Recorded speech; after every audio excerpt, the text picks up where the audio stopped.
You aren't afraid of failing, you're just being arrogant. You think the whole world is watching you, waiting for you to screw up, so you stay small to protect an ego that nobody else actually cares about. By the time this ends, you'll know exactly why fear of public shame is the biggest reason you haven't gone all in on your goals, and how to eliminate it for good. Look, I've lost two multi-million-dollar companies in public with my name all over them. So the finger-pointing crowd you're terrified of, I've actually stood in front of it. You think what's stopping you is the risk, the money, the time, rational reasons, but you're wrong. You can put a number on every one of those, and those numbers have never paralyzed anybody. What actually freezes you is a story you made up, the thought of people watching you fail, and the public shame that comes with it. It's a verdict you fear, and not the loss. It's not the failing that scares you, it's who sees it. And the opinions you're terrified the most aren't even your friends, they're strangers. So, why does a stranger's opinion feel like a threat to your life? Well, because your brain is running a 300,000-year-old software. For almost all of human history, there were only about 150 people who could judge you, your tribe, and their opinion genuinely was life or death. If they turned on you, you got cast out.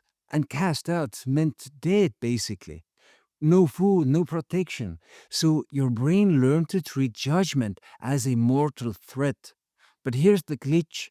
It still does, except now the judgment is a stranger who's never met you, you know, typing with his thumbs, and your brain can't tell the difference. It flags the anonymous criticizer as a part of your tribe deciding your fate. I didn't know any of this when my first company started to slide.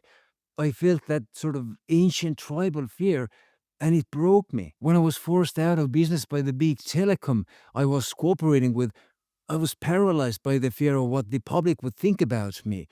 I thought my friends would ridicule me, and nobody would ever want to invest in my new ventures. This fear left me alone and depressed for years.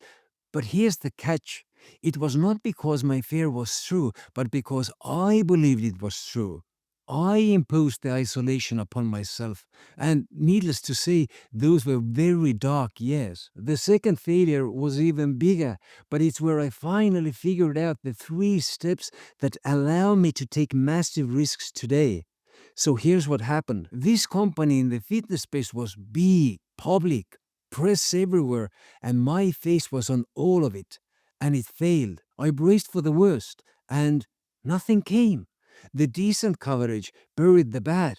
The nasty comments were a fraction of what I pictured. Customers actually called to check on me.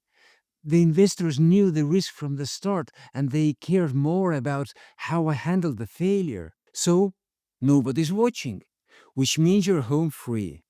Except you're not. The crowd of critics won't sink you, but handle the failure wrong, and you'll sink yourself.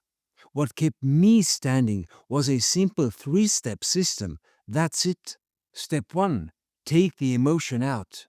I know it's extremely hard, but emotion makes everything even harder. It tempts you to hide it, spin it, pretend it isn't happening, but all of that just makes the fall worse. So, call it what it really is. It's just a situation to deal with, not a verdict on you. Step 2. Be honest, upfront, and sincere.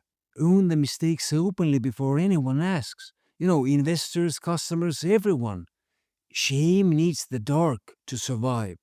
Say it out loud, and there's nothing left to hide. And this feeling is extremely liberating. There's nothing shameful about failing, as long as you did it with integrity. Step 3. Control what you can and ignore the rest. Answer every real question quick, but stop reading the comments. When my second company died, I didn't read a single article for a week, but I answered every question the same day. You see, you control what you put out, but you'll never control how people take it. So, quit watching. That's it. 3 steps. And look, this is the easy part. The hard part is fixing how you see yourself after a fall like that. That's a whole other system. I explain it in this next video right here.